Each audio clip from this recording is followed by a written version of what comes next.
اردو کے اہم ترین معروضی سوالات۔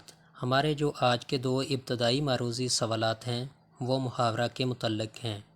تو سب سے پہلے ہم یہ جانتے ہیں کہ محاورہ کسے کہتے ہیں۔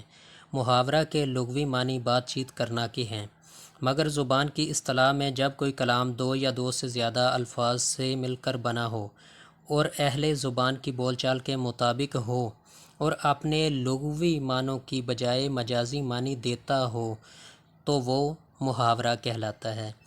یعنی اس میں آپ نے جو بات یاد کرنی ہے وہ یہ ہے کہ محاورہ اپنے لغوی معنوں کی بجائے مجازی معنی دیتا ہو تو وہ محاورہ کہلاتا ہے۔ تو پہلا سوال دیکھتے ہیں۔ نالش کرنا محاورہ ہے، اس کے معنی کیا ہیں؟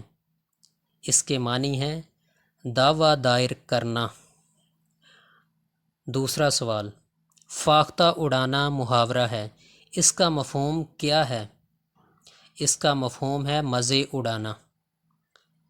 تیسرا سوال، غزل کی زبان کیسی ہوتی ہے؟ غزل کی زبان علائم و رموز کی زبان ہوتی ہے۔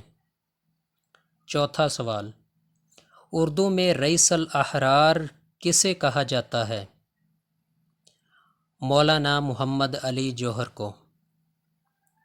پانچواں سوال، سوز وطن کس کے افسانوں کا مجموعہ ہے؟ منشی پریم چند۔